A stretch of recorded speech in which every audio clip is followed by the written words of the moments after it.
Welcome back everyone.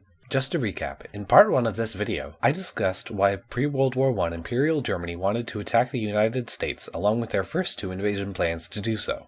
If you have not already, watch part 1 of this video. With that out of the way, let's talk about Germany's third plan to invade the US. By 1901, von Tirpitz sent secret orders to Lieutenant Herbert von Rüber-Paschwitz, a naval attaché serving at the German embassy in Washington, D.C. Rüber-Paschwitz scouted the proposed landing location on Cape Cod, which he found unsuitable since it was not within sight of friendly artillery support. He recommended shifting the landing to the beach near the lighthouse at Manomet Point. The beach could be supported by German warships standing out from Cape Cod. It also included a nearby hill with a commanding view. At the same time, Captain Charles J. Train completed an up-to-date American defensive report. He recommended that Provincetown, Massachusetts, at the northern tip of Cape Cod, was the most vulnerable enemy landing location near Boston, and the short peninsula of Rockport, about 40 miles north of Boston, was the second most vulnerable. Using Train's report as his foundation, von Rüber-Paschwitz reported back to Tirpitz his opinion that 2 attacking forces should be landed at these 2 points for a pincer approach to Boston, converging from Manomet Point and Rockport. However, von Schlieffen wrote that the inexperience of von Rüber-Paschwitz in army operations cast serious doubts on his judgment regarding landing troop locations and major attack strategy. After looking at Train's Seacoast report, he thought that America would likely be better prepared to fight off such an invasion in the near future. In the end, during 1902 and 1903, Naval Staff Officer William von Buchel reworked the plan for Tirpitz, making small changes in tactics.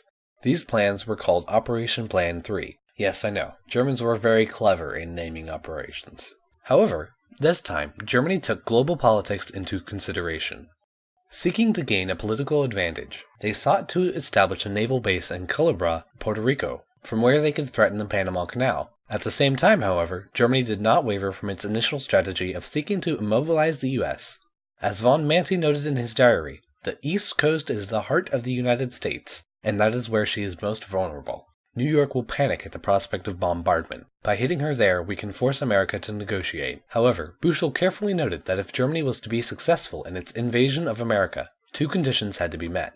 First was an unprepared United States, and second was the absence of a major conflict in Europe. By the time Buchel authored the third plan, both of these conditions were eroding away. The U.S. had been aroused, filled with a new martial spirit after its victory over Spain in 1899. America had immediately begun building battleships, and the balance of sea power was shifting away from the German advantage reported by von Diederik's. At the same time, the U.S. began to assert itself in its part of the world. The Venezuela crisis of 1902-03 demonstrated that the U.S. was willing to use its naval strength to impose its viewpoint on the world, a crisis that led to President Theodore Roosevelt to establish his famous corollary to the Monroe Doctrine, a policy whereby the U.S. made its intentions clear to intervene in conflicts between European and Latin American countries, a policy that positioned the U.S. as a police power, the reverberations of which are still being felt today. Over in Europe, there was the advent of the Entente Cordiale by Britain and France, a series of agreements signed on the 8th of April 1904 between Great Britain and France, which saw a significant improvement in Anglo-French relations. This subsequently led to a shift of power in Europe, causing Germany to suddenly have other things to worry about. Now best buddies, Britain and France could shift their forces elsewhere, much to the annoyance and detriment of Kaiser's hope for a colonial Reich, an empire of German influence much like the British Empire and the French colonial empire. Compounding this was Germany's inability to leapfrog ahead of Britain in the naval arms race of the time. Similarly, the German navy never expanded enough to satisfy the warship and troopship numbers specified by von Manty and then by Buchel in the various U.S. invasion plans. Tsar Nicholas II of Russia, meanwhile, refused to form a military alliance with Germany. Subsequently, the Kaiser determined that he should focus on strengthening Germany for a possible European conflict rather than an overseas expansion. The U.S. invasion plans were shelved in 1906, where they remained forgotten for nearly a century. Well, that is pretty much all the information that exists on the topic. Time for some speculations. After going through all this information, all I can say is, wow! I'm not entirely sure where to begin. Do I think any of the plans could have worked in the current timeline? No? As I stated, Germany never had the ships needed to carry out any of these plans. Without this, the plans were nothing more than wishful thinking on the Kaiser's part. Furthermore, incursions into the Caribbean would have put America on red alert, so a surprise attack would have been unlikely. In fact, the American Navy would have likely confronted German forces before any kind of troop buildup could occur on Cuba, Puerto Rico, or elsewhere. Additionally, had Germany launched its attack on New York and Boston, it's unlikely that Theodore Roosevelt would have been forced into a negotiating position. He would have likely refrained from speaking softly, while brandishing his proverbial big stick. With German forces 4,000 miles from home, and with the amass of United States ready to defend itself, such an incursion would have been easily repulsed. Out of all three plans, the first plan was probably the most realistic. Let's say in some alternate timeline, Germany managed to construct a large navy. Also for the sake of argument, let's say Germany enacted their plan before the Spanish-American War, which brought the US onto the world stage. Lastly, let's say Germany could have secretly maneuvered the ships against the US. Granted, this would have been one of the major problems Germany would have had for any of its plans. Maneuvering ships, troops, and supplies definitely would have brought attention to themselves. More on this later. However, let's say Germany fabricated some excuse to move its navy to the Atlantic without putting the US on guard. Well, given this scenario, I feel Germany could have succeeded. Had Germany destroyed the US Navy and its ability to produce new ships, Germany would have had a free hand to do what they liked in the Atlantic. They could have easily blockaded the US, reducing shipyards and fortifications to rubble. Without the US to stop them, they could have easily taken over Cuba and or Puerto Rico. Given this situation, the US really wouldn't be in a situation to repulse Germany. Without renewed American patriotism for the Spanish-American War, and without the tough Theodore Roosevelt, America might very well have sued for an early peace. Germany would have gained access to Latin America and the Pacific. In addition, they probably would have pounced on the Panama Canal once it was completed, the US no longer being in a position to keep it. Germany could have finally created a colonial reich out of Latin America and the Pacific. As for the US, this definitely would have kept them off the world stage. They would have most certainly retained the status of a regional power for the time being. However, there might be one potentially major ramification of this. Had the US been defeated, the Monroe Doctrine would certainly be disregarded by the European powers. It's hard to say for certain, but it seems very likely that the European powers would have recolonized Latin America with Germany at the head. As for the second and third invasion plan, how do I put this gently? Germany, are you nuts? I'm sorry, but I can't see any way of Germany winning.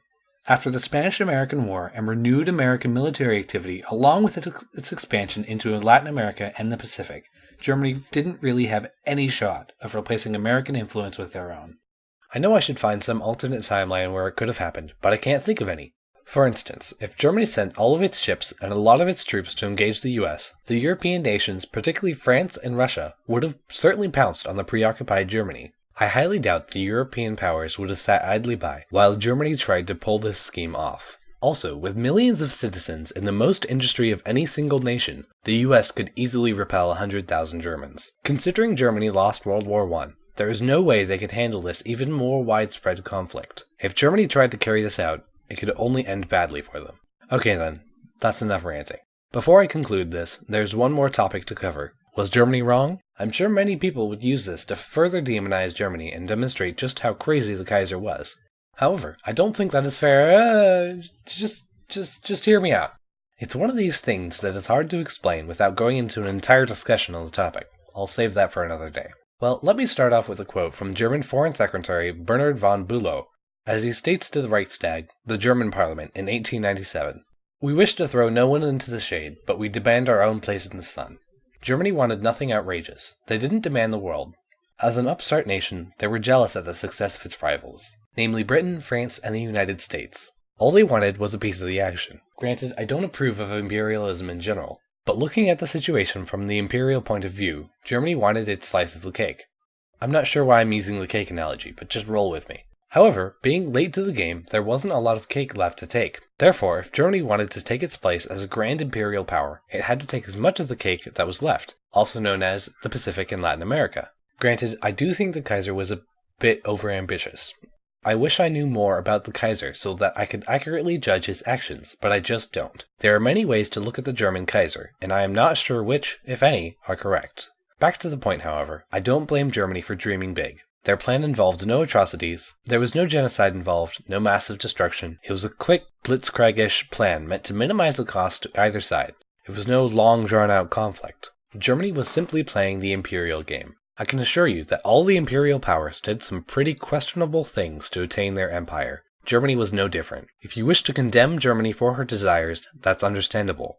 However, if you do so, then I feel you should condemn all imperial powers in general. Back to a lighter note, however, you must admit either way, Germany's solution to their problem was certainly creative. It is things like this that make me love history. The secrets, the planning, the political maneuvering, it's all so fascinating. Well, that about wraps up this topic.